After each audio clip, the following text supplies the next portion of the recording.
for United, WFC.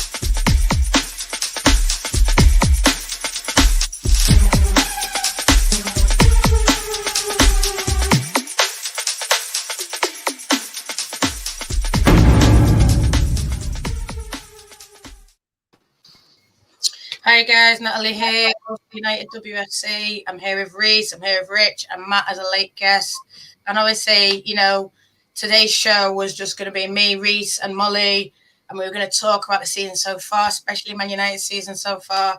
And then obviously today, the news has come out, and me and Reece were talking about it backstage, and it's a shock, I think. It's a shock to the system. I don't think it's something that anyone really was anticipating, but I just want to hear it, I suppose, from you, Reece. You've got 5 players there. Yeah, is that right? 5, yeah. Just tell us how today's been, what you know from your point. I mean, we've seen a statement just before we come on live where it said voluntary liquidation, direct questions to other people. I know, like, a lot of people probably, want to hear from you. So just tell people how today went and when you first heard about it and sort of the feelings amongst the players, I suppose. I think today's events maybe speak for themselves. It's been a very frustrating day, and I think we were just speaking off air, and I think if I'd have done this interview at maybe 12 or 1 o'clock this afternoon, I think you've got a completely different interview from me. I think everyone shares the frustration that I face, the other clubs face, the whole of women's football at the minute. It's disappointing, the fact that this keeps happening amongst clubs. It shows how much women's football is still in its infancy, as much as Sky Sports and the big broadcasters are in it. It shows how much it's in its infancy. From my personal side, it's possibly been up there with my worst day in business in 7 years. We first heard the rumours first thing this morning, and then from sort of 10 o'clock onwards, it's then become more public knowledge. But I own a sports management company, but anyone that's been in our office today would think it's more like a call centre. Since even as recent as half an hour ago, players are still phoning us in tears, absolutely heartbroken. I think what people need to understand is, although they're professional footballers, a lot of these players, they're not on massive amounts of money. Christmas has come up. A lot of the girls have gone and spent money. Now they've got no income. A lot of the girls aren't on 100 grand a week, what the men's counterparts are on. A lot of the girls have got credit cards that are financing Christmas. Now they've got no income to pay the credit cards off. There's a lot more behind the scenes and a lot more of the infrastructure of a championship player's life than what people see. And I think that's a message that I want to get across of. Don't think these people that are earning £3 and £4 million a year and can afford to retire now. We're now in a position of crisis, and that's been evident today. But it's disappointing, it's frustrating. More needs to be done. I've been quite critical on social media today about the governing bodies. The governing bodies are essentially responsible for the directors. The fit and proper test of directors running football clubs. The governing bodies need to take ownership. We've had Doncaster, we've had Yeovil, Millwall, Sheffield FC. We've now got Coventry. At what point does it stop? Yeah. Rich, what's your thoughts? Obviously, Reece is, laying a lot of blame on the FA, which, I'm sort of behind. But, Coventry as well, I think a lot of people were questioning it. I mean, you were one when we were talking about it. I was sort of very excited, but you was, Sheffield been in the league a long time and you guys are still sort of part-time, and you were sort of saying, let's see what happens. What's your thoughts today? I'm shocked. I'm shocked it's happened this quick. I don't know the reasons behind it, whether it's a lack of finances on the sponsor's part, whether there's other motivations for why they've suddenly pulled out at what seems to be quite short notice. Like Reece said, these rumours only really started this morning. Coventry played a few days ago. There didn't seem to be any issues.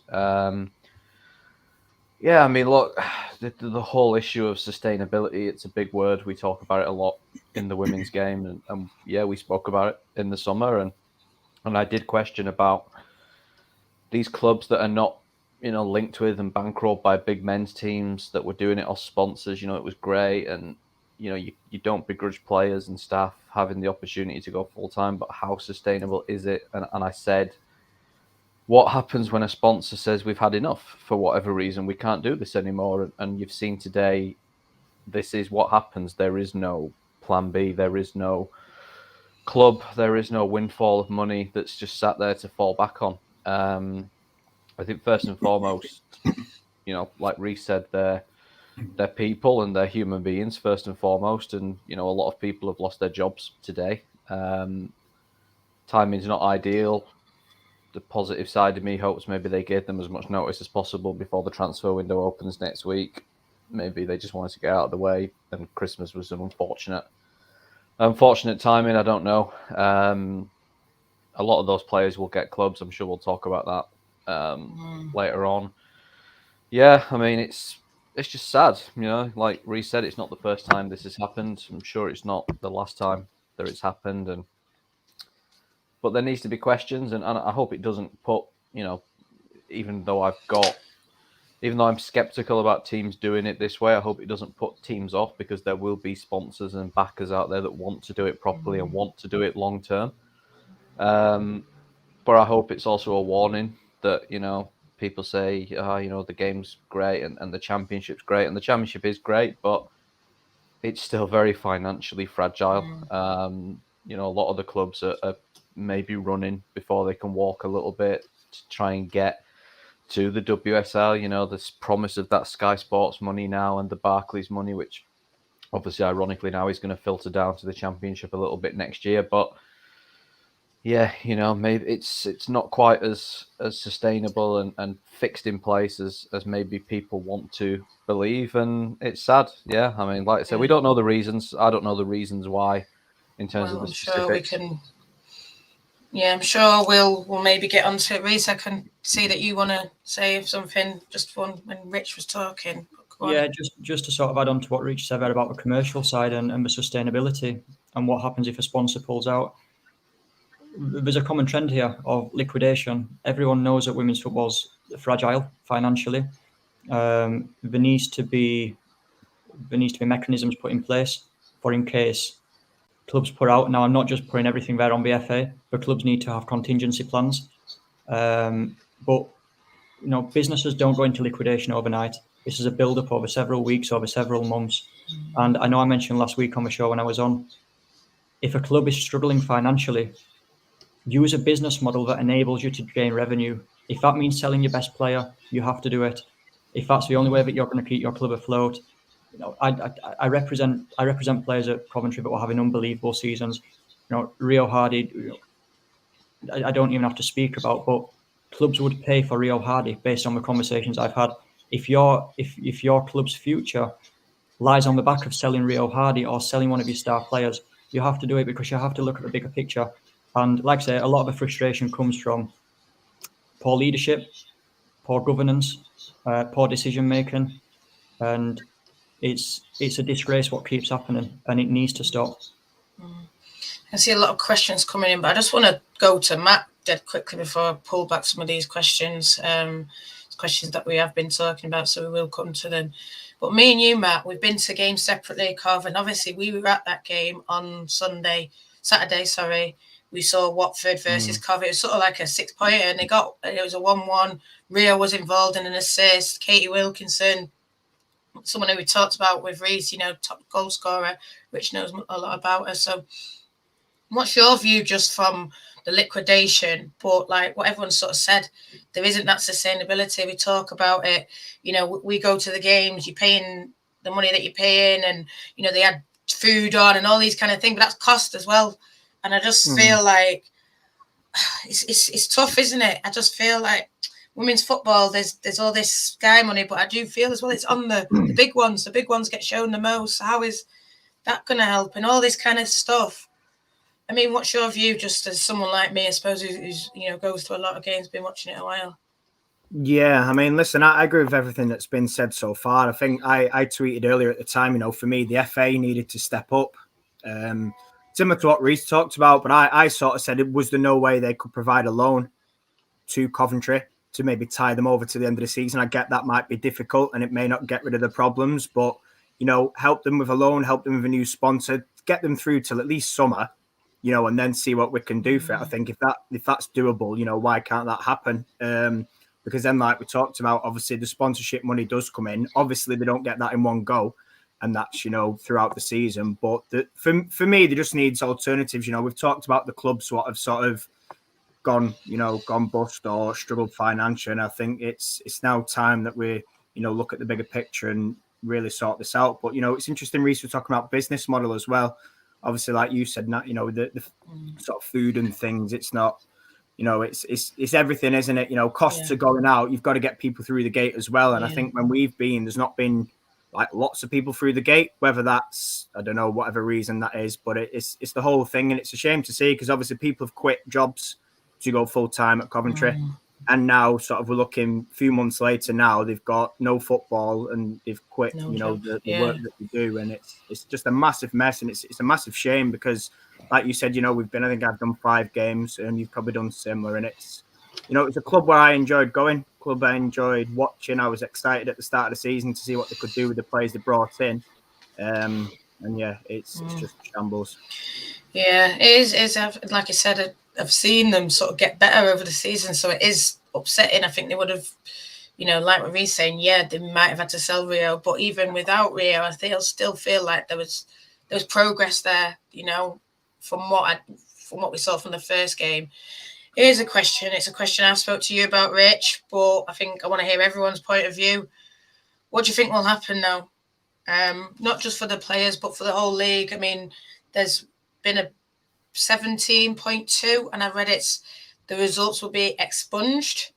So that, if that does happen, if Coventry, everyone who's played Coventry, I don't know if that's what's going to happen, but, you know, that's what the FA's wrote in the rule book.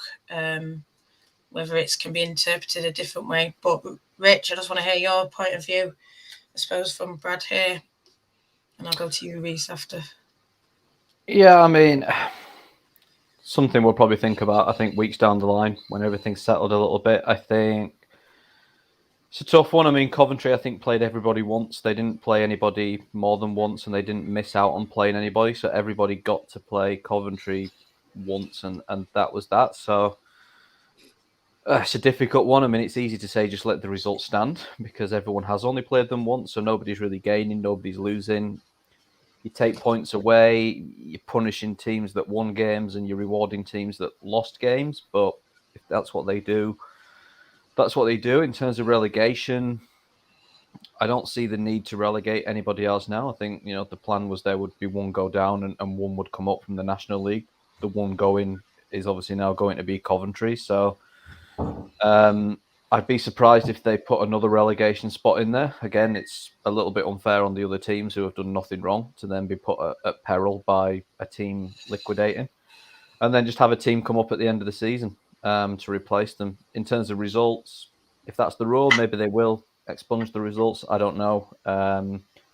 My personal view is those results have happened. They played out. They were fair. You know, Coventry competed. They had their strong team out. And, you know, before any of this happened and the results were what they are. So if they let them stand, fair enough. If they get rid of them, fair enough. I don't think that's the biggest issue right now. I think we'll think about that in the weeks to come. But I don't have a strong view on it either way. The FA will do what the FA do. I suppose Reece or Matt, or because I can see another question about Cov, so I don't know if do you two both agree with what Richard says about maybe letting the results stand that have already been gone ahead, Reece? Yeah, I think it causes more confusion and more hassle if they start deducting points and making it complicated. We just need a simple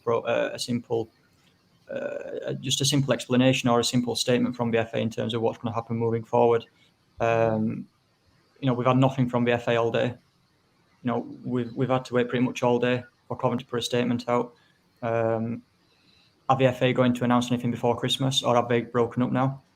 You know, there's a lot happening, but I think looking at sort of from a selfish point at Next Gen Sports and Entertainment, we've got clients at Watford, so surely the FA can't relegate Watford now because it doesn't look good for them based on where they are currently, and it's not fair on them because they're in a relegation battle, and if they deserve to stay up, they deserve that opportunity to stay up. So I don't know. I think it's disappointing that the FA has not come out and made a statement, and we're all now sat here wondering what's happening.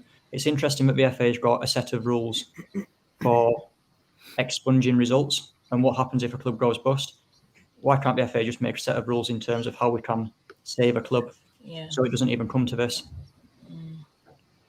I know I can see you nodding along, Matt, but I can see a question is, and I'll come to you first in this question.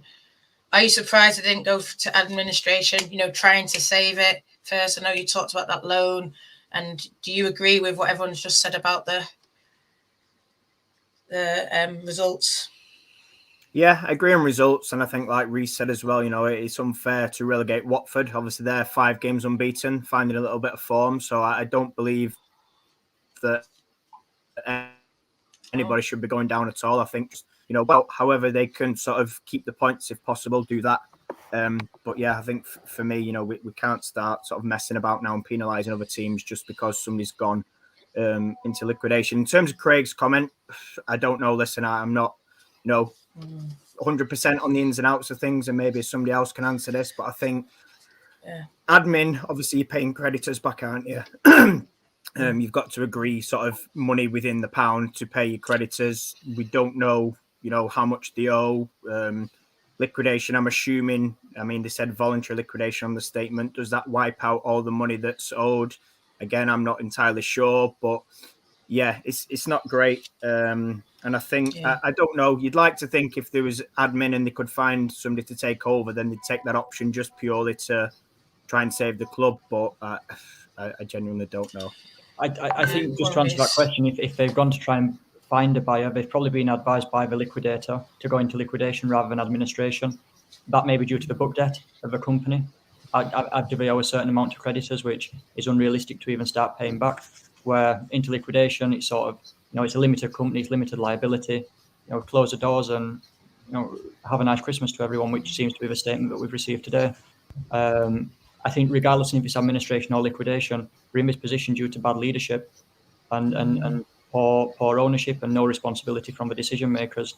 So, I know it sounds a little bit harsh, but at this minute in time to break this news 2 days before Christmas, there's little sympathy from me, from the directors. Rich, do you want to touch on Craig's question? Or is it, basically, I do agree with what you're saying, though, Reece. I feel like, it's something that we did talk about, Rich. We talked about sort of, how are they doing it? What's the basis behind it? How are they funding it? And like you say, it's sort of, we want all these great players instead of thinking, they had just come up. You know what I mean? There'd been no consolidation. There'd been no kind of, building themselves up to be a steady championship team. Look at someone like Blackburn; they're a steady championship team. Then they're slowly giving out pro contracts, and then bringing in young players. There's nothing really. Lewis is also a club I look at that's sort of done it right. Durham done it right, but it's slow builds. All these clubs that I'm talking about. Coventry is sort of like they're in the National League a lot, came up to the Championship, then bang straight away professional. What's your opinion, just I suppose, on the liquidation and just sort of what I've said, Rich? On Craig's question, I'm not a legal expert. I don't know what they owed. I don't know what the financial situation was. I think, as Reece alluded to, if there's been financial mismanagement, then there's going to be people you can look at and people to blame somewhere down the chain. But yeah, look, it comes back to the conversation that we had in the summer about how different, and there was a big shift in the Championship in the summer, probably bigger than anybody thought there was going to be, with Lewis putting more in, London City putting more in, Charlton went fully professional, Coventry went fully professional, and we had the conversation that on here. We did an hour special on the Championship talking about it. And, I spoke to people at Sheffield United throughout the season. I spoke to people at Sheffield United in the summer. And I spoke to people at Sheffield United today. They all heard about this morning. And we've had those same thoughts and same conversations. I think I said it on here. It'd be interesting to see in 5 years where are Sheffield United and Blackburn and the teams that are doing it slowly, and where are the teams that have gone out and done it in the summer. And unfortunately, we've lost one already, which is not the outcome anybody wanted. And like I said, it's a warning sign. I'm not saying we've got it right. I don't know where we will be in 5 years. Obviously, we are still part-time. and we've struggled a little bit this season compared to last. But yeah, it's tough, because we are trying to make it sustainable. We are trying to put the infrastructure in place and the facilities and the academy. And yes, short term, that's maybe hampering us a little bit, but we hope long term, we'll see the benefits. So it's difficult.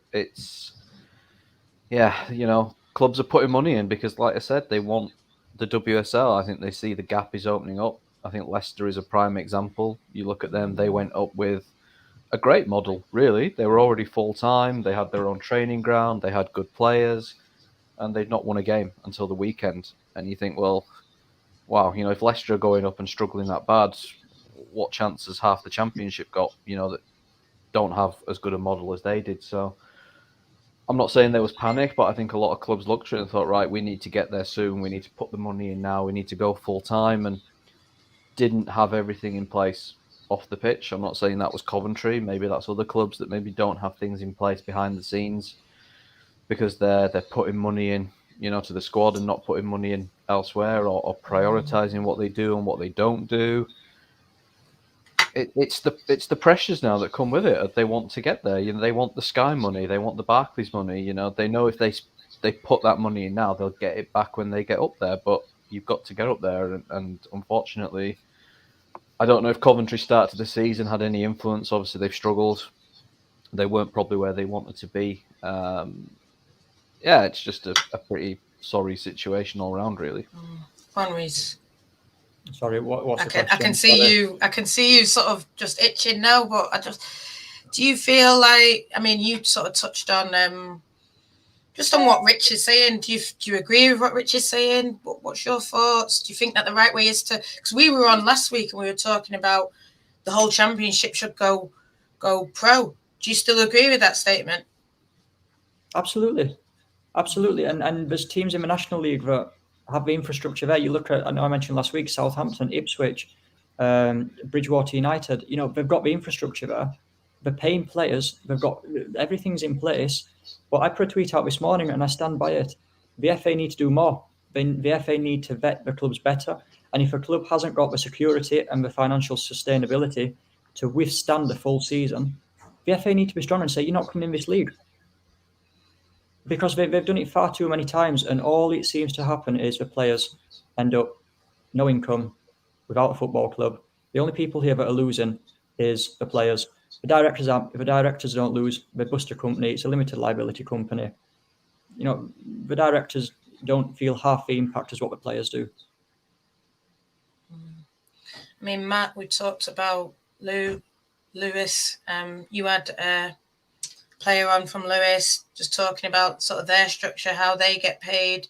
And obviously you see what's happening with Cov, and we're talking about sort of, the FA not doing enough, just sort of, like I think, like someone said before, running before we can walk. We want a full. I do still agree. I do want a fully pro, but do you feel like it's probably going to take longer now with what's happened? I think clubs are going to be more not hesitant, but resistant.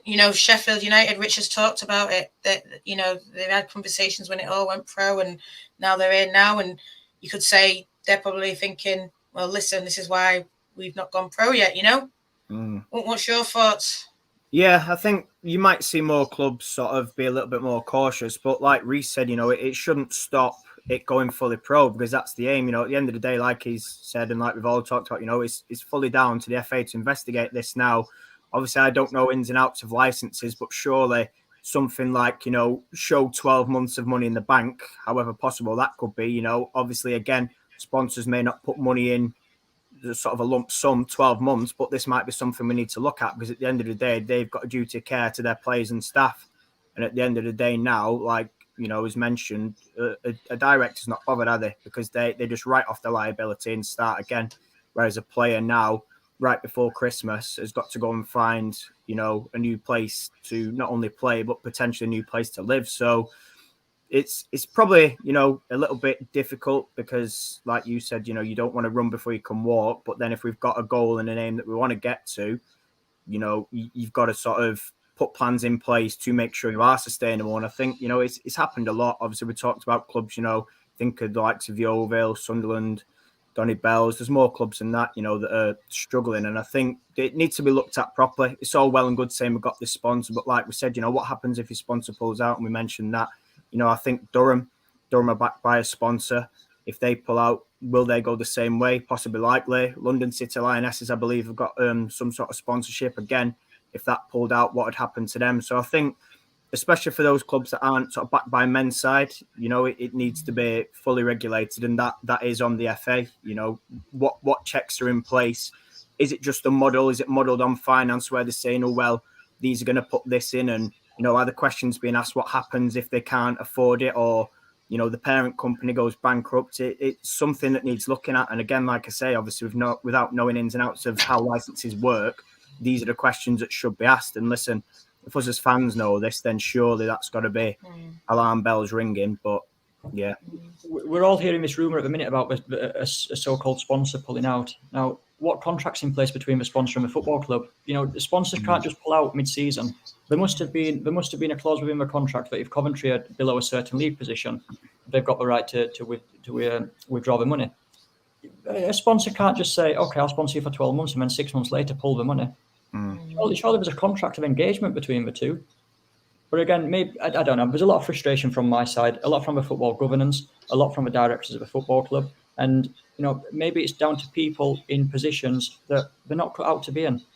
Because who's negotiated the deal between the sponsor and the football club to allow the sponsor just to pull the money mid-season? Yeah, it's like what you say, isn't it? The directors, they're just seeing the bigger picture, seeing the golden goose, seeing the sky, the this, the that. And yeah, that is that side of women's football. That is that very top. But we need to, you know, I'm seeing a lot of people say nurture, grow, do it sort of the right way. And like you say, we want to get there. I think we are on the way there. It's just unfortunate that this is happening again. I just want to touch. I'll go to Rich first, and I'll come to Reece. Well, I'll probably come to you first, Reece. What's next now for not just your players, but all the players? I know we sort of talked about it off air, so if you want to say that again, just, you know, I know you were on last week, and we're talking about Rio, and we're talking about it with everyone, but, you know, she might be all right. What about the other players? I don't think it's as simple as a question of what's next now. I mean, we've been trying to get in touch with the FA all day to find out where the contracts what happens with the contracts. We can't get in touch with the FA now. That's why I said, have they broken up for Christmas? Do we now have to wait until after the new year to get any direction from the government, from the FA? At the end of the day, the club, we're only hearing rumours at the minute. The club's gone into liquidation. Okay, so what happens with the contracts? Can the players just go to another club?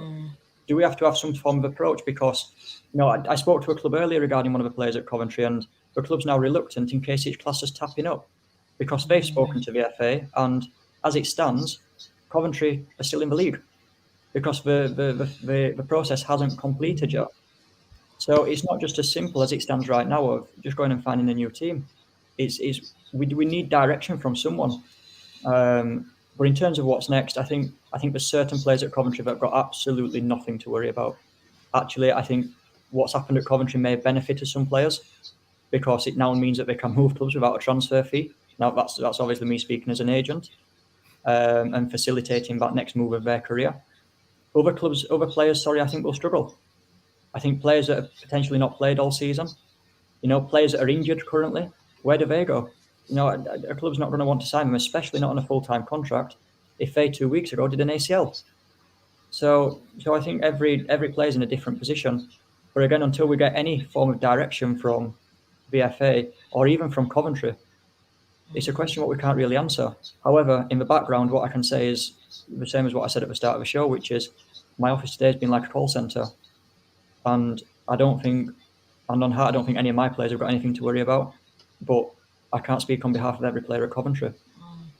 Rich, do the FA need to do more? Should they be doing more? Should the FA be like Reece, working non-stop 24 hours? Are they? Just what's going on? Because like you say, you're a player, you've been told you've not got a job, you got a contract, you got this coming out, bills, and you're thinking, Sorry, Nat, just to jump in on this. Another frustrating matter is the fact that the Championship players can't get into the PFA. So what advice have they got other than their agent? There's players at Coventry that won't have an agent. So who is now their support system? Who is their mechanism of welfare support, the mental health support, the next chapter? The players won't have contacts. They're now probably sat there on Twitter, direct messaging coaches at different clubs because they can't get access to a support system such as a PFA. So... Sorry to jump in there. No, it's good. Go on. I want Rich to go next. I'm stepping back.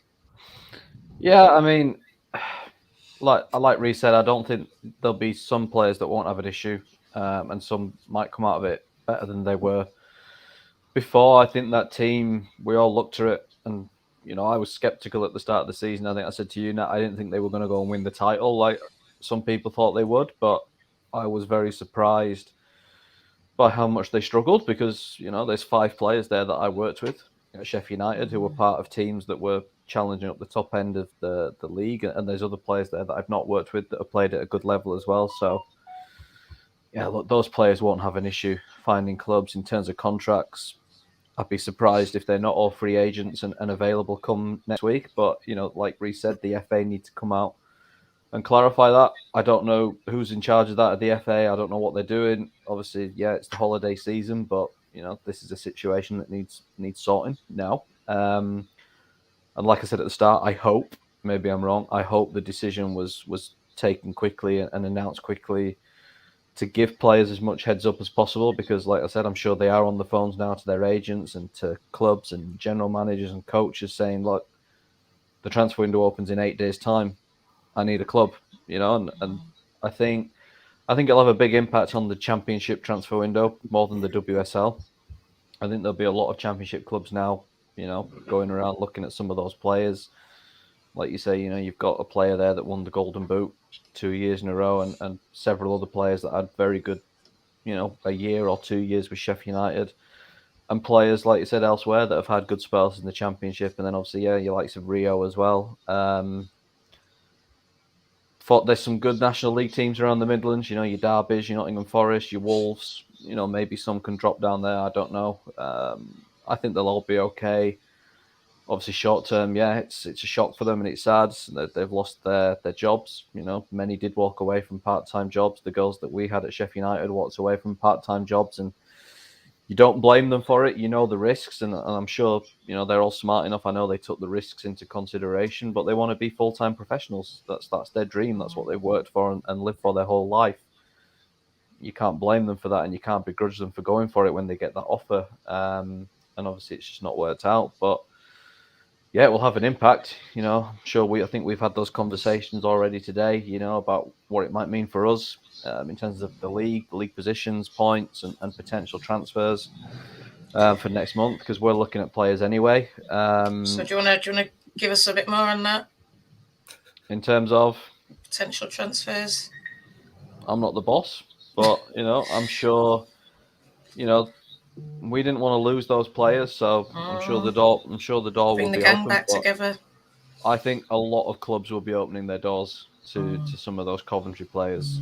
I mean, Wilco, she scored goals for fun with us, and clubs will be all over a player like her. Nom's still very young, developing. Nat was always solid. Liv was always solid. So, they'll be fine. Whether it's us or someone else, they'll be fine. Yeah. I just want to bring Matt in here as well, because I know Matt has a keen interest in the bottom of the WSL. His second team, per se, is Leicester. But obviously, I know Matt has watched Birmingham as well.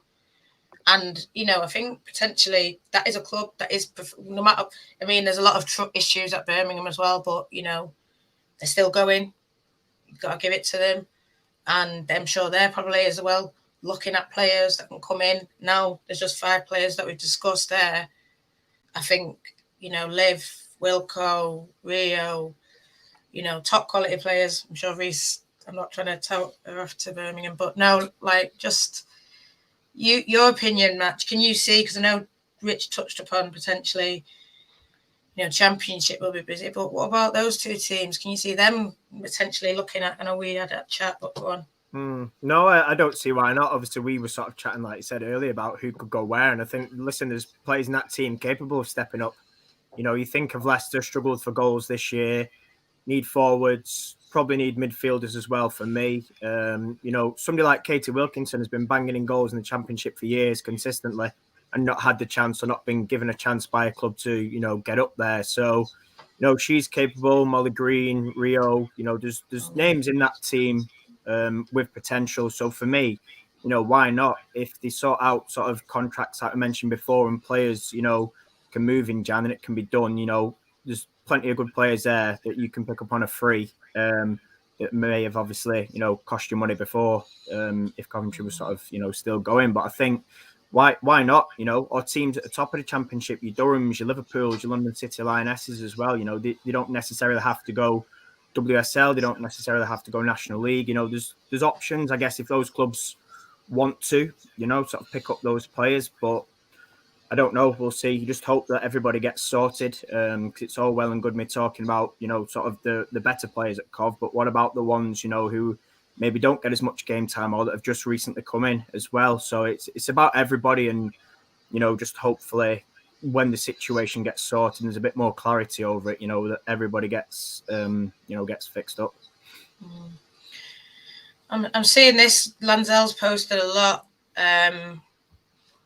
And he's sort of saying, and I know people have talked about it before, and there's talk of this independent regulator coming in, and I can see you shaking your head. But I do think there needs to be some kind of more pressure on money dropping down, whether that's from the men's game or from the top of the WSL. And we're seeing it more. But, I mean, what is the answer? I see you shaking your head, Reece. Go on. I don't necessarily agree with this. And there's actually a similar argument going on at the minute with agents, saying that agents should pay a levy. Now, what I find interesting with this debate is, in what other industry do you see bigger companies supporting the small ones? So, for example, if you look at the supermarkets, you don't see Tesco supporting the corner shop. At the end of the day, if it's down to financial mismanagement, Manchester United women can't be responsible to what Coventry directors spend their money on. And that's something that I'm quite passionate about, and mainly because FIFA are trying to implement it on agents. However, business owners are business owners. They know how deep their pockets are, and if they keep spending money and there's no money in their pocket, they deserve everything that they get.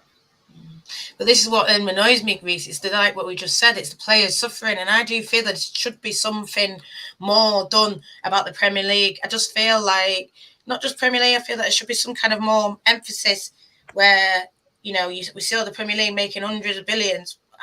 And we even saw, the FA Cup final. It made all this money.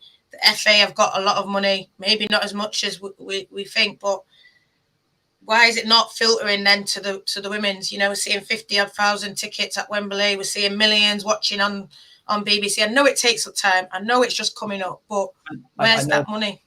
I know, but Nat, you've also got to understand that the FA come out and say that an England match is sold out, then it goes on TV and there's only 50,000 fans there. So sometimes you think, are they trying to sell something that's essentially not sellable? And it's all right saying that there needs to be handouts, but in what other industry do you get handouts? And I understand the argument of supporting the women's team. However, we're also trying to argue that it's a different game to men's football. Stop comparing it to men's football. And then you're saying, okay, well, can we borrow some of your money? So I think it's one of those where if you're arguing that we want one club mentality and don't compare us to men's football, then essentially stand on your own 2 feet. Coventry's done it for the first 6 months of a season. So why can't do it for the second 6 months of a season? Every other club, Sheffield United, how much money do they get from a men's club? But they'll use the money and they'll utilise it correctly. They'll not go and blow it on 6 or 7 players that puts the club in jeopardy. Maybe it's my argument is, I do agree with you about the Coventry. I feel like they have basically thrown the money and they've, this is where we're at. But in terms of things like, I look at a Clapton and they've made it all the way to the 3rd round, I think it was. And how much money did they make from that? Nothing. I think they ended up doing a GoFundMe. And it's things like that. That's what annoys me, Reece. It's the, we're showing the final, FA Cup final, when it was Arsenal and Chelsea. We show it all around the world. We've got all these deals. And yeah, they might not be big sums of deals, but then why is it that captain can't, pay to afford a bus to... Yeah. That's the bit. I understand that argument, but a couple of weeks ago I went to watch Arsenal versus Barcelona in the Champions League. You've got essentially one of the biggest clubs here in England and the biggest and best club here in global women's football, and there's only 8,000 or 12,000 people in the stadium. So if you can't sell out a match between the best club or one of the best clubs in England and the best club in women's football, the commercial team at Arsenal Women need to have a look at themselves and think, why can't we not sell this product? We've got essentially two of the best teams here in women's football. So also take a bit of responsibility. I know we keep going back here to Coventry, but the directors at Coventry need to take responsibility. Arsenal Women, if they're only selling 12,000, but they're in an 80,000 seater stadium, in two of the biggest teams in women's football, they need to take responsibility of why are we only 10% full? This is a case of running before walking, in my opinion. I feel like if you'd put that at Kings Meadow, it's not Kings Meadow, is it? It's Boreham Wood. Sold out. But also as well, if you're looking at a product here on TV, you're influencing the audience. So if they're looking at a product here that's sold out in a massive stadium, they're thinking, I need to go to the next one. If they're watching a sold out product in Boreham Wood, they're thinking, it must be good, I want to go to the next one. If they're looking at an empty stadium on BT Sport, they're thinking, can't be that good then. So you need to influence the audience and the market that you're trying to attract. But there's so much frustration with women's football, and I think a lot of it boils down to people that aren't fit for purpose in jobs that need better people in charge. 100%. I just want to bring Rich Laverty in because I know that Matt will agree. But what when you hear Reece say something like that, what do you think, Rich? No, I agree. I think we're probably going down a wormhole of a different conversation here in terms of other aspects of the game, but we talk about prize money and we want more and there should be more, and I don't disagree with that, but it's about it works both ways. What comes out is what goes in, and the reason that these clubs get less prize money is because there's a lot less money in the women's game still. You look at the TV deals and whatnot in the men's game. I mean, it's gone ridiculous now. You're talking hundreds and hundreds of millions, whereas we've only just started having a TV deal here, and it won't be worth anywhere near as much as the men's. So it's all well and good saying we want clubs to have hundreds of thousands and millions and players to have hundreds of thousands of pounds, but where's that money coming from? That money doesn't exist. What they get is what they can afford to be given. And yeah, look, clubs shouldn't be making a loss to have to travel to FA Cup games, but that's on us all. That's on us all to sell the product better, like Reece said, and not have empty stadiums and not to have small TV deals and clubs that are putting money in when they're not getting the same amount of money back, or they're not making profits, because the reality is there's not as much money in the women's game. So yeah, there's a responsibility for everyone, and again, like we said, people at Coventry and the directors and the sponsors, they have to take some responsibility for this as well. They will have known what their financial situation is, and if more has been put in than would come back out, then there's questions to be asked, and at the end of the day, Vitality sponsoring the FA Cup, whatever, I'm sure they're putting in what they can, and if there was more there to give to clubs, they would do it. There's no reason not to from a PR point of view. So I can only assume the money that's coming back out to clubs, in terms of prize money, is what they can afford to do at the moment, or part of their contract. So the women's game will keep growing in that respect, but we all have a due diligence to help it, to support it, because we're not filling out stadiums. The clubs are not getting hundreds of thousands of pounds from gate receipts. They're not getting millions of pounds from TV deals. And, we do have to walk before we can run. We've got to realise that, yeah, the game has grown an extraordinary amount in a short space of time, but it's decades and decades behind the men's game in terms of the interest, in terms of the finances. And it takes time. We might not see clubs getting that kind of prize money for another 10, 20, 30 years. It will happen one day, but it didn't just happen overnight in the men's game. It took a century to get to where we are now. And the women's game was banned here for 50 years. So You know, we are so far behind, and there seems to be this absolute desperation on some ends to go and catch up with the men's game now straight away. It doesn't have to happen straight away. It won't happen straight away if we do it organically. It will take time, and you have to spend within your means. And that's not just clubs, that's sponsors, that's the FA, that's everybody. Because if we don't, we'll have more clubs like Coventry, and then we won't have a sport. So, you know, I'm genuinely with Reece on that one. Yeah. Well, to me, we cannot demand until we fill the stadiums. And I've been someone who said it at the start. Fill out your Boreham Woods, your Kings Meadows, your LSVs. But yeah, not just you, Reece, not just you, Rich. I'm hearing a lot of pressure. We must go to Old Trafford. We must go to this. We must go to the Emirates. We must go to men's stadiums. Why, if you can't fill it? But that's on clubs as well, Nat. Like, you know, to say it's empty words saying let's fill stadiums, let's sell more shirts. Well, okay, employ more people to help sell tickets. Employ more people on the commercial side. Employ more people to go and work in the superstore, or more people to go and print shirts with women's names on it. Men's clubs have, you know, the top. Man United will have hundreds of people working in commercial and marketing and media. They've got people who can spend their day going and printing shirts with Ronaldo's name on and Cavani's name on. They don't have people who can go and spend time putting... Tell you what, Press and Tobin sold out, mate. So don't start with that. They did sell out, and they did have time, and they carried on doing it. They will have done that because they know those two players would sell shirts. The reality is not everybody at Manchester United women is going to sell shirts like those two would. But you have to invest in the people. You know, you look at clubs in the Championship, for example, even the WSL, they'll have one media person, one marketing person, one commercial person.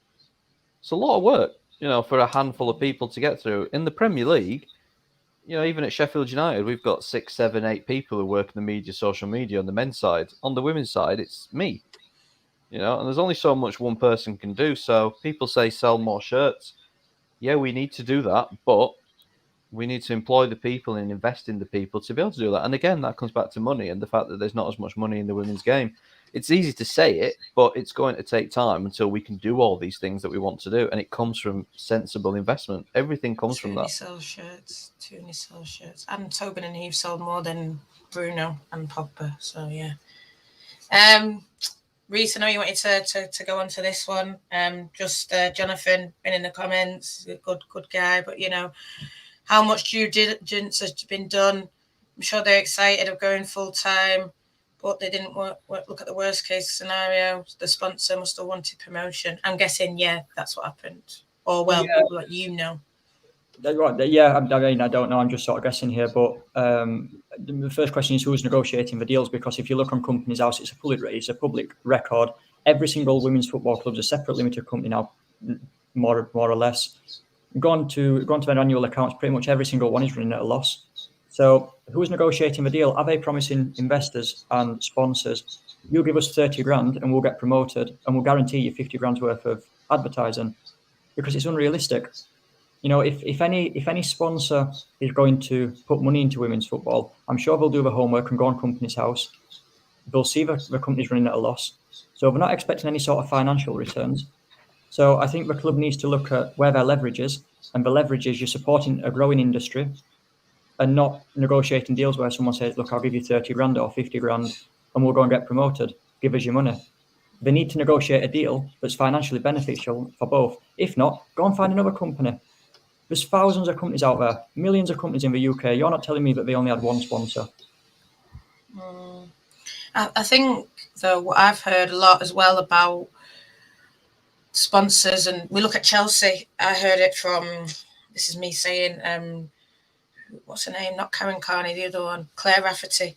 And she's apparently employed as something for the women. And then this was last year, and I heard her on the radio, and she was saying, you know, a lot of people, I even had Ben Gilby on, and a lot of sponsors say, I want to do this, and we need women's football. And, you know, I look at Pepsi, we believe in this, we believe in that, Nike, yeah, just men and women. And then when the reality comes, I mean, this is just me talking about an Australian league, and Ben was on our show a while ago, and he said in New Zealand, they had 4 or 5 companies that said they'd promote if there was a New Zealand women's team. The New Zealand women's team came up, they said, right, you 5 big blue tick companies said you'd do it, let's go. And then it was radio silence, didn't hear anything back, so the team didn't get started. And I mean, Reece, you probably know it more than me or Rich, but I like to hear Rich's opinion and Matt. How do you find with companies? Do you find it easy? There is this kind of talk that we want to get involved, but then when the money comes, maybe people, a lot of people like to watch on BBC, but then when it comes to picking 20 quid out your pocket and paying it and going sitting in a stadium, it's less. I mean, what do you find? I've worked in women's football now for 5.5 years, solely in women's football. So any brand partner that we have, we sell the same product as what a football club sells. However, the football club can sell promotion and marketing and advertisement. We don't. We sell access to our clients, access to an audience where our clients can use you, and you'll get promotion from individual clients. A football club can promote through the FA player, the broadcasters, social media. We don't do that. But we're still working in the same industry. In 5.5 years, I've only ever had one company that has said we don't want to work in women's football.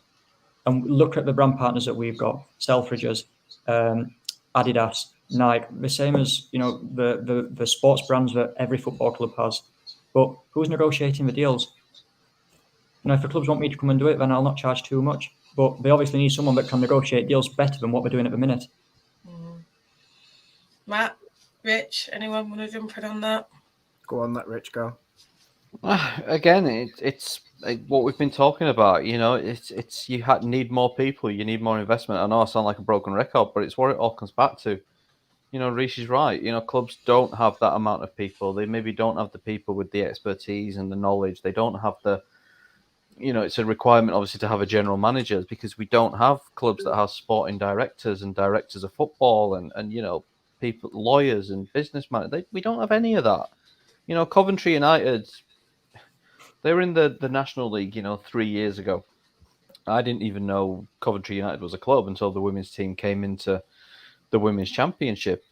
I can't imagine the infrastructure behind the scenes was that of a team that was ready to go full-time and spend a lot of money bringing in big-name players to go full-time. And like I said, you can make everything look great, and this is probably not just Coventry. We've seen this over the years with other clubs, and it will happen again, where you can go out and you can sign big players and people get excited. But if you haven't got it all behind the scenes, if you haven't got the people, if you haven't got the infrastructure, if you haven't got the facilities, it's not going to work. You can have all the great players you want. You need everything else. And it's just going to take, people need to be patient with the women's game, and the sponsors that are putting money in now long-term, like Barclays and, at the very top level, Visa with the World Cup. That's what we need, but we might not see the long-term benefits of that for 10, 20 years. And we just have to sit back sometimes and realize, forget the men's game.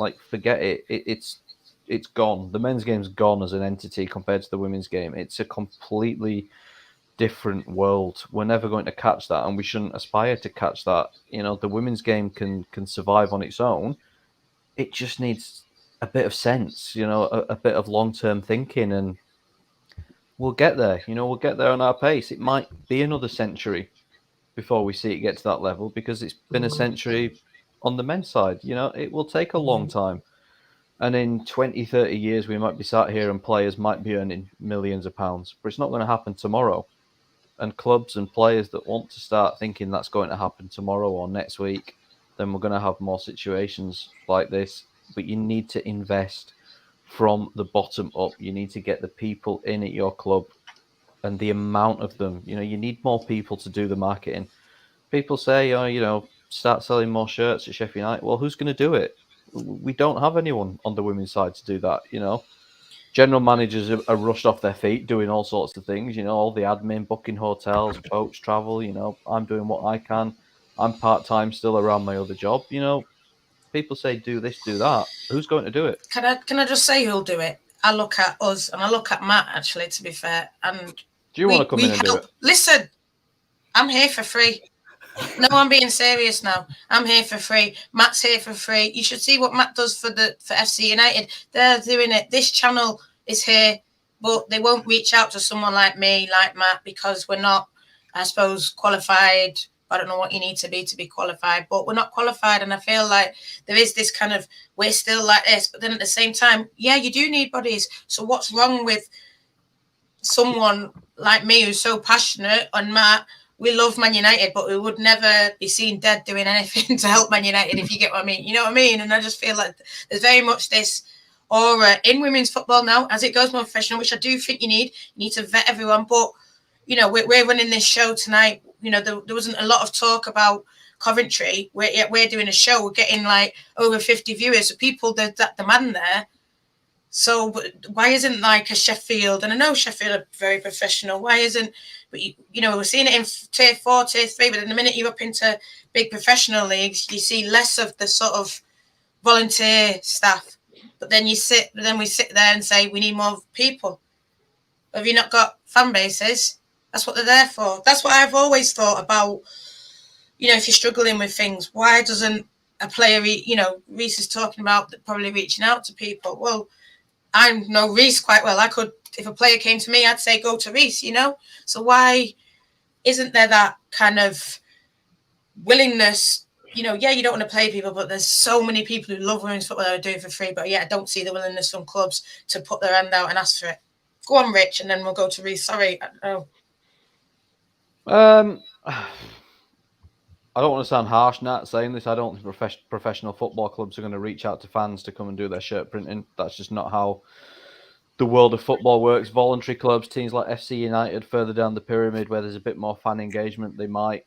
The brutal reality is professional clubs, Premier League clubs, they're not going to get fans and volunteers in to come and work in their media and marketing. It's not going to happen. Maybe 10, 20 years ago. You're saying that you need people, so it makes no sense. But that's got that again. It's got to come organically. It's got to come through investment. You know, going back to having volunteers and fans coming and doing it, it's going back to where the women's game was 10, 20 years ago. There's nothing wrong with that, but we're trying to move forward. Again, I'm not trying to sound harsh, but it's just the reality of professional sport. They're not clubs now in the WSL, Premier League clubs. They're not going to turn to fans, whether that's right or wrong. They're not. You know, others may have different opinions, but that's just my view on it. Right, Reece, I know you were into jumping on Rich's point, but I just jumped in quick before because it. Yeah, I sort of sit in between both of you on this one and think we're trying to sell the same product as the NWSL, the men's Premier League, the men's Championship, and they've all got massive audiences. And as much as people tell me that you don't want to be compared to men's football, you don't want to be compared to the NWSL, it's the same game. And you've got 70,000 people going to watch a men's Premier League match, and then the women's team gets 500 people. What? So you can only retain 3 or 4% of the audience for the same product. If I had a sales division in Next Gen Sports and Entertainment, I wouldn't accept that excuse from anyone that worked for me. At the end of the day, I think it could be laziness. It could be you've got people trying to sell stuff that can't sell. You've got people trying to negotiate deals that can't negotiate. But you're trying to sell the same thing as what the NWSL is. That gets a massive audience every single week. And you're trying to sell the same product, same sport, same game, same rules, same pitch as what men's football is. I just want to come back to Rich because, you know. I think there's some comments that I'm reading in the well, name them and I'll name it up. This one? No, I think Catherine's the one below it. I think is the best way of putting it. You know, it is a catch-22. You need money to increase the women's game, but, you know, where's that money going to come from? So it's a difficult one. You know, but Rich, I just want to say we've been sitting in this catch-22 long before I was watching women's football. So why are we still here? Because like Reece said, maybe there's people that don't know what they're doing. Maybe people that are not qualified to do what they're doing. They need help. They need investment. They need something. There's no magic wand. It will happen. We just don't know when. Go on, Reece. Sorry, there's a lot of people in women's football that have been in the same job since they were a volunteer, and all of a sudden they've gone full-time or they've gone part-time, and then they're now in a full-time job. And it's the same people that started as a volunteer. Now, I'm not saying that's the best career move, but what I'm saying is, as the club develops, as the leagues get more professionalised, as the game develops in terms of more figures, more broadcast money, you need to also upgrade your staff. Same as what clubs do. As the clubs grow up the leagues, if a club goes from a national league to a championship, they bring in championship players. As championship players the championship clubs go into the Super League, they bring in Super League players. It's also the same for the staff behind the scenes.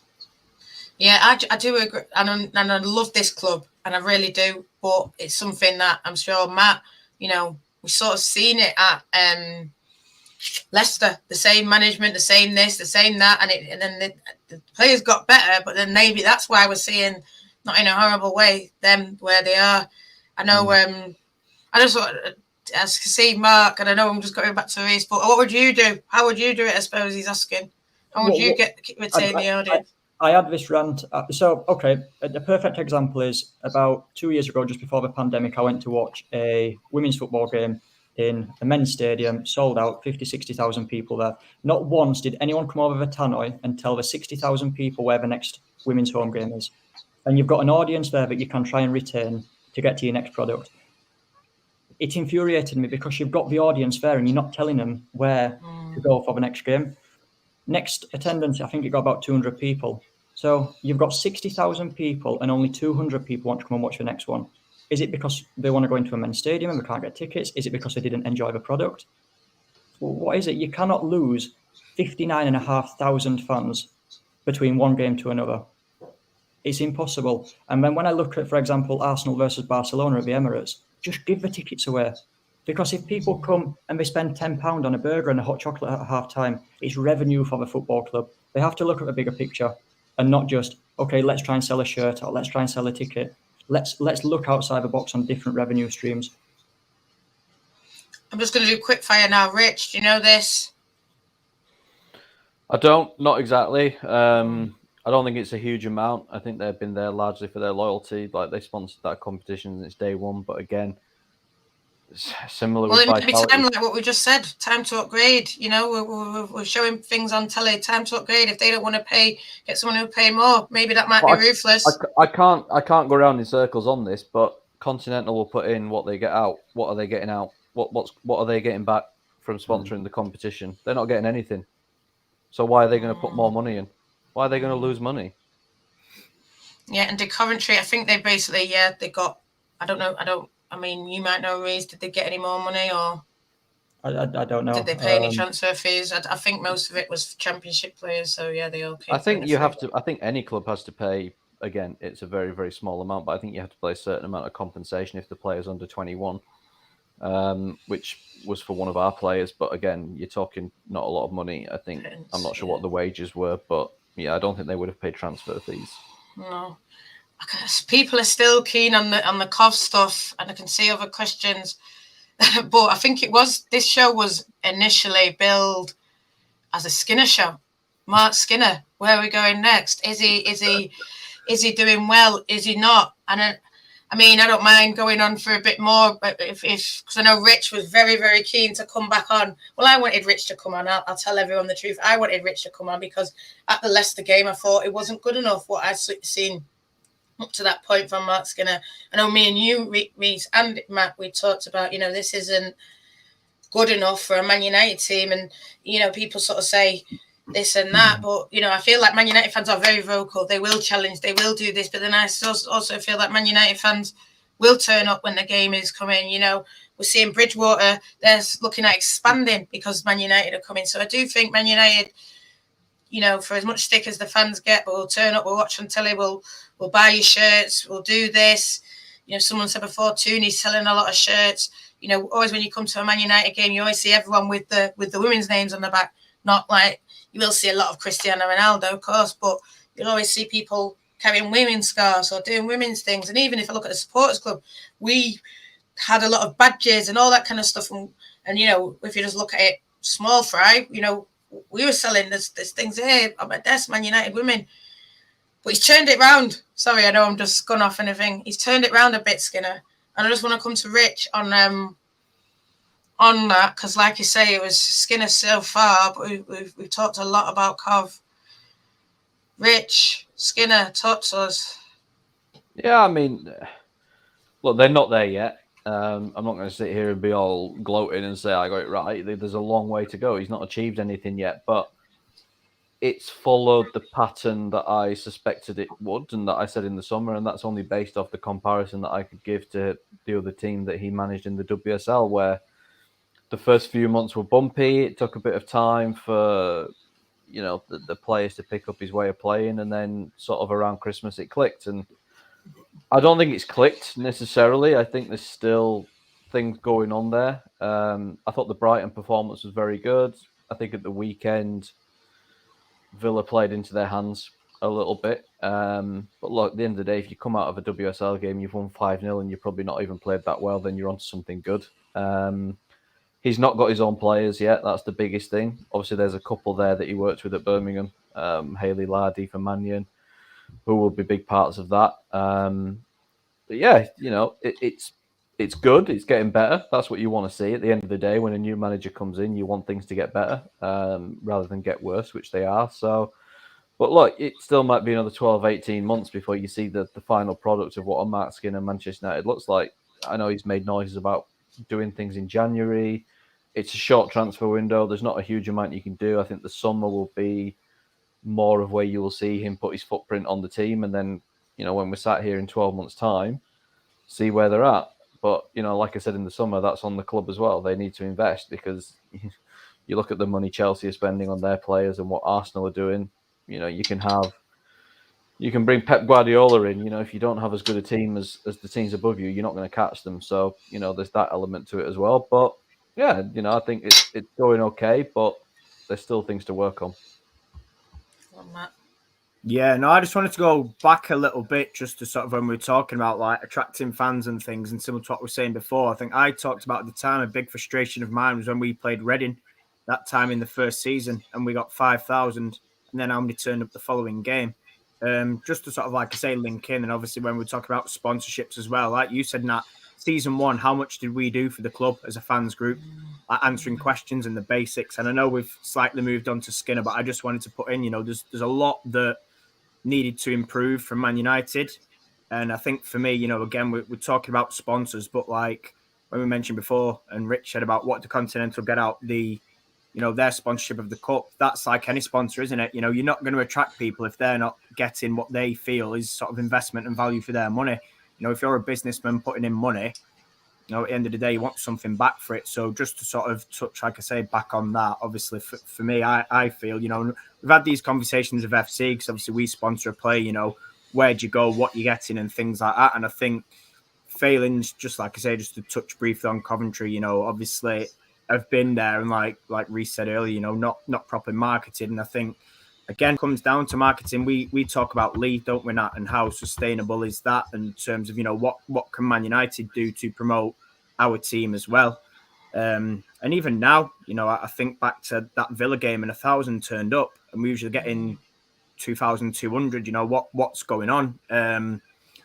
But yeah, I think just going on to Skinner, obviously, we'll get more detail into it. I think, we talked about in summer about it being a process in terms of him coming in. We've sort of seen bits of improvement now, which has taken time, but I still think, when he gets his own sort of signings in, we will see a little bit more, hopefully anyway, a little bit more improvement. I just want to touch, just before I come to you, Reece, we're talking about transfer, and this is the question that I did really want to ask you before, Cov, and there's talk, and he said something that you said, and he said, Marc Skinner said, there's great players in the Championship and they just need to be given the opportunity. And I instantly thought of you when he said that quote, when I read that quote. And I can see people here saying about Rio, and we know in the summer we were talking about Rio. It's obviously just a dream. But now, like you say, Rio, she'll have the choices. What's your take on a quote like a team like Man United potentially looking in the Championship for players to bring them through at Man United? What would you think? Would that be something that you think could definitely be positive? Yeah, absolutely. I think I'm sure Rich will disagree with me on this, but I think it depends on what sort of players you're looking at. If you're looking at a Lucy Watson, for example, is she going to come in and go straight into the first team? Absolutely not, because you're expecting a player here from the Championship, but still learning her trade to go and push you into the Champions League and to retain your top 2, top 3 spots. If you're looking at Rio, again, Rio can easily go into a Man United team and score goals, because she's scoring goals in a minute in a Coventry team that creates no chances during the 90 minutes. So imagine if she's part of a team that actually creates chances. But you're expecting players to go in here from the league below to go and push you into the Champions League spots. That's a massive jump. So it depends on what sort of players Marc Skinner's speaking about. If he's speaking about a Lucy Watson, that's a development project. Lucy Watson needs to go on a 3 or 4 year contract, potentially go straight back out on loan to the Championship and continue developing, rather than just going and being part of one of the 23, but travel every match day for Manchester United. So I think when he's saying there is championship players, of course there's championship players that can go and do a job. But is there any next gen players? We spoke to Man United this morning. Okay. It's a bit early days though. Okay. Well, I agree with you on the Lucy Watson. I know Rich won't like it, but it is what it is. I agree about Lucy Watson. I agree Mia Enderby. Those are stars that I would, like you say, sign them now to give them back to Sheffield, but they weren't on your books. So, yeah, definitely. Eldon here, they're not at the level to upgrade our first team. I sort of agree with him, and I feel like people would be upset.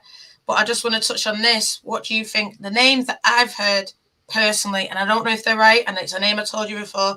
I've heard Amy Palmer. She was with us before. She actually is doing all right, but would that be, step back?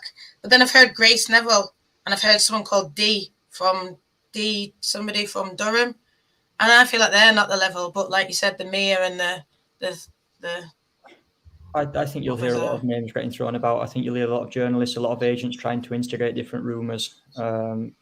Do I think there's a lot of players in the Championship that can go straight into Man United? Absolutely not. But there's still definitely 2, 3, 4, 5 players in the Championship that maybe have slipped through the net. But again, it's finding someone that's going to fit Marc Skinner and his philosophy. It's no good bringing someone in just because they scored a few goals in the Championship. It needs to be a right fit for the club. I mean, Rich, we mentioned 2 Sheffield players. We're mentioning Rio. We're mentioning other players that I know you know. Do you want to touch on those names? I hope Lucy's listening because Reece just said she needs to sign a 3-year contract. So with Man United, that's what he meant. That's fine. Come back on loan. Like I'd take that any day. But look, I think Reece said it last week as well when you were talking about this. There is a huge gap between the 2 leagues. I don't think people quite realise that, and I think I used the same example earlier. But you look at Leicester and how tough that step up's been this year for an entire squad. Especially if you're an attacker. You've got no disrespect to defenders in the Championship, but you're suddenly going and playing against Magdalena Eriksson and Leah Williamson and Lucy Bronze, etc. It's a different universe, never mind a different world, going from the Championship to the WSL. So, yeah, look, there's players that can step up, but I can't remember many Championship players that have come out of the league and gone straight into a top 3, top 4 club and started playing every week. They might go to a Birmingham, they might go to a Leicester, they might go to an Aston Villa, etc. But it's huge. It's absolutely huge. And, some of the names you threw about there, I'd be very surprised to see or hear them go to clubs at the top end of the WSL. Look, it is what it is. The younger ones coming through now have got a great chance because they're getting developed. They're coming through at the right time. Lucy, Mia, look, they'll play in the WSL one day. I've got no doubt about it because I watch them every week. I watch them train and I know how talented they are. But, to go and do it now, Lucy just turned 18. Mia's not even 17 until May. So, it's a big step. They'll do it one day. But, again, comes back to the walk before you can run. Right, I just want to bring this for Reece because he's gagging for this one. Sorry, but go on. I'm sorry, I was just reading the comments there as Rich was speaking. And listen, if there's a striker in the Championship that can score 2 goals a game in a team that creates no chances, imagine what you're going to do in a team that does create chances. So you would back then, because obviously I know you're an agent, but we're serious here, Reece. This is not, nice. You know it isn't. If she came to Man United and then everyone started to boot off, which they probably would, Rich knows, and who the hell is this? What you would back her. How many goals do you think she scored then, second half of the season, if she came into that Man United team now? We're talking double figures. Now, I got the same criticism in the summer for creating hype for a player that couldn't do it in England. Look at what she's done in the first 6 months. So don't, and every single day I get tagged in stuff on Twitter. Don't tag me in stuff saying that she's not going to score goals when she's scoring goals in a team that doesn't dominate possession, doesn't get crosses in the box, doesn't create chances, and look what she's doing. Imagine if she's in a team that does dominate the ball, does create chances. Matt, what do you think? If Rio came in, we've seen her a couple of times. It started off, but I think it started off tough for the whole of the thing. But yeah, now she is dominating. Now she is looking. She always was the one who stood out. But then we're talking about Coventry, like we talked about. The defenders are different. Say whoever was defending for Watford, versus then, City, Arsenal, Chelsea. But then I suppose you could say Villa, that wasn't the best defensive performance we've seen, so she probably would score, boost her confidence. I know that she would love it, because there would, there's other players that would love to come. What would you think if we signed Rio? Listen, I'm going to sound harsh here, but look, we signed Martha Thomas in summer. That's all I'm going to say. And, like Reece said, no, you might laugh, but like Reece said, if you're in a team what's creating chances and scoring goals, she's got 7-8 goals, and she's not even been, she's not even been given the ball properly. She's not even been given a chance to show what she can do. You might say it's bottom of the championship, but for me, I thought Thomas was a slight upgrade on Jane Ross, who'd been there and done it for City. So I think for me, listen, you've got to be given a chance. You're in a better team with better players. Yes, you're coming up against better defenders. I fully understand that. But what's Rio? 21, 22 years old? I think if I link back to what Craig said here, we're talking about championship players. Short term, okay, we might want to go for some of the best, but planning for the future, if you're looking ahead to build and you're talking about, you two you mentioned at Sheffield or a young player, why not? Why not take a gamble? They might not play every game, but if you're coming in and doing a job, you're creating chances. I mean, listen, how many chances do we create that we don't put away at Man United? It's not even, it's getting comical because we create that many and there's nobody to stick the ball in the net, bar sort of Tooney and Lessie. So, I'm not saying she's going to come in and all this is happening and that, but, people are writing players off where, they've not been given a proper chance yet. And you look at the Coventry team, and obviously I said it Saturday, it was so disjointed. It was get the ball and they hoofed it. There was no style of play. There was no pattern of play. And, listen, I don't want to sit here and criticise, but people are criticising a player that's kind of, been given absolutely nothing to work with. So, listen, she probably won't end up at Man United, but, she can do a job for Leicester. And I said that to you before, and that. Birmingham, would you go there with their current state? I mean, if it was me, no. Villa, I think Marc's in the comments as well, and the Villa boys are getting hyped on Saturday. There's possibilities, isn't there? But I just, you can't always write somebody off before they've kicked a ball, even though I've just knocked them off the top. I'll just add one more thing on that as well, and two more things actually. One, Rio's been played out of position 90% of the season as well. She's an out-and-out poacher. She's an out-and-out number 9, and she's been played out wide. So imagine if she's played in a correct position. And just one more thing as well. I'm sort of looking here at the comments and stuff I'm getting tagged in as we speak on Twitter. And I think people think that I asked her to come on the show to try and instigate a move for Rio to Man United. And that's far from the truth. Listen, if people see my phone today, I don't need to come on a podcast and generate hype. Her performances do that on the pitch. Listen, I think Reece coming on the show is benefiting our show more than probably Reece at the minute. So yeah, no, I just want to touch on another thing that Skinner did say before we go back. He also said about American players, people in the US that he played with before. I mean, I'm going to name 2 names now. I'm going to go to Rich because I think he might know them a bit better than me. And well, anyway, he will know them better than me. Taylor Cognac, who he played with, and Carson Pickett. And then just generally about what he said about American players. Can you see them coming in? Talk to me. I don't care. I just want to see Rio at Man United now because I think it just needs to happen, doesn't it? Now we need to all see how it actually plays out. No, look, the Americans. I think he said it himself. It's a market he knows. Potentially, the drawback is they tend to be short term. Even players, some of them. One of whom signed a 2.5-year deal last January, and she's already gone back. So, Cognac was someone that was interesting because the only reason I brought her name up with you, Nat, the other day was because she was someone that he got quite a lot out of in the first half of the season. But she's a very unique type of player in terms of women's football. So, in America, maybe that kind of style works. I'm not sure what it'd be like at Manchester United. I don't know as much about Carson. Obviously, I've seen sarky little comments from some Man United players about Rachel Daly. Obviously, she's a good striker. She scored goals. I don't know what Marc's plotting, but yeah, I mean, he does know that system. He does know that league, and it wouldn't shock me if he was looking at maybe some short-term solutions, maybe to get him through to the summer when he can go and maybe get his own players then on more long-term contracts. The American one's always a funny one because, you can pick up some big names and some good players, but it does tend to be short-term solutions more than anything rather than long-term. So, but yeah, I mean, if he delves into that market, it wouldn't shock me because he does know it quite well. Yeah, just something I want to pick up on that's sort of separate, but we can touch back on transfer. This Haley Ladd, for me, I think it's, well, it might be a bit too strong now. You might go upset, Rich, but it's a crime for me. And she hasn't had more minutes. Bo Reece as well, crimes have been committed. And a lot of people say, is it this, is it that?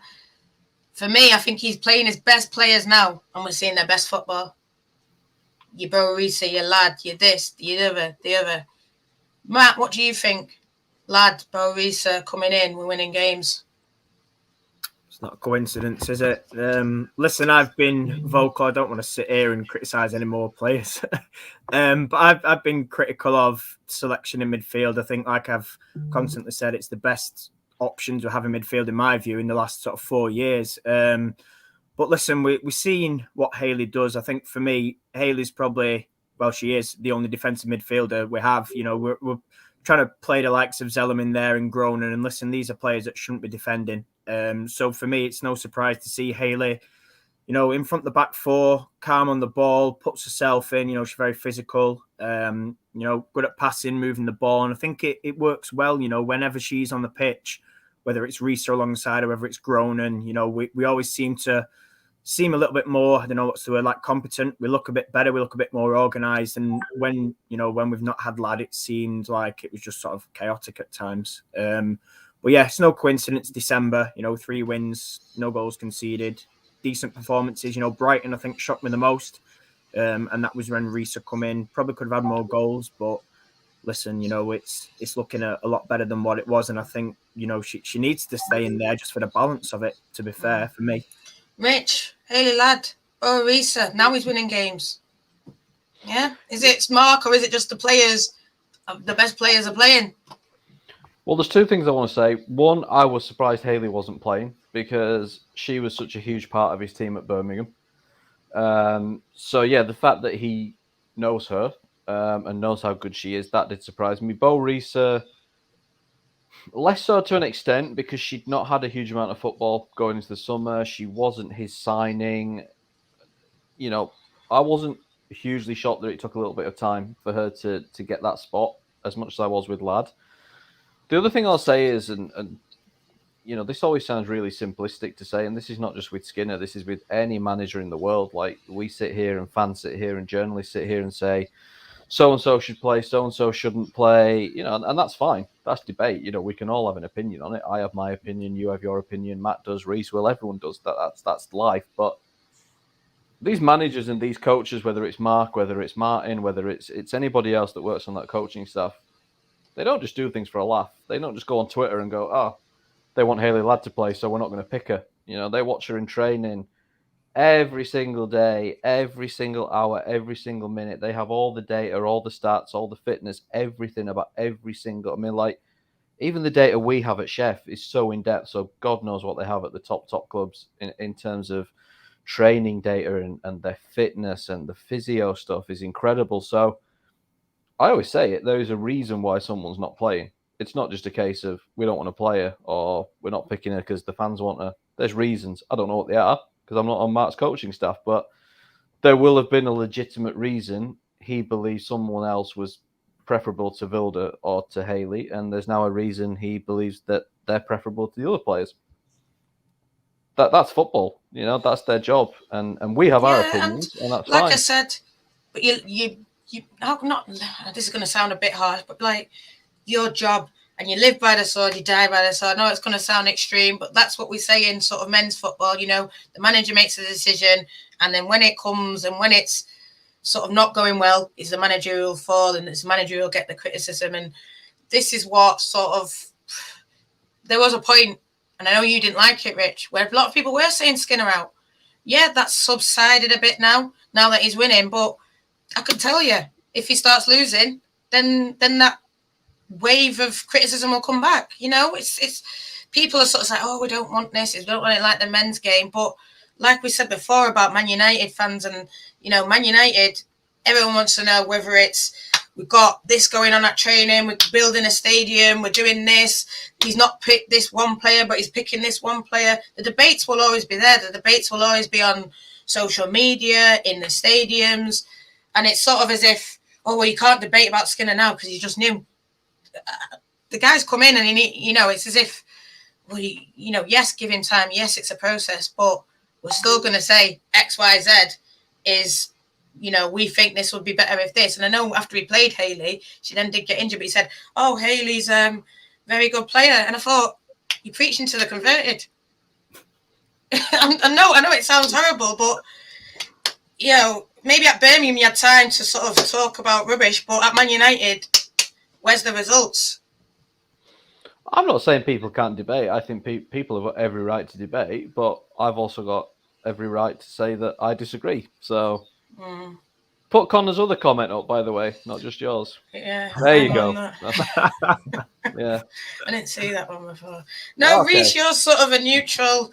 Me and Rich have a lot of, not disagreements, but disagreements about Skinner and about this should play. When you look at Man United, and we've even talked about it, what do you think sort of has gone right now, I suppose? This is the way we can say it. I think a combination of a lot of things. I think Skinner's now is now settled. He's got the players in probably that he wanted in, and he's now got a squad that he wanted to build with. But again, the foundations have been set, and that doesn't just happen overnight. And 6 months in, the players should be on board with him now. And there's no excuse now after 6 months for it not to be working. Same as Coventry. Coventry had just started to click. Same as Marc Skinner now at Man United. After 6 months, the onboarding process has finished, and you're now starting to implement things that you set out to achieve in pre-season. So I don't think there's any excuse for it not to be working now. But it's just nice to see Man United up there and challenging, because the fan base that they bring to women's football can only benefit the growth overall.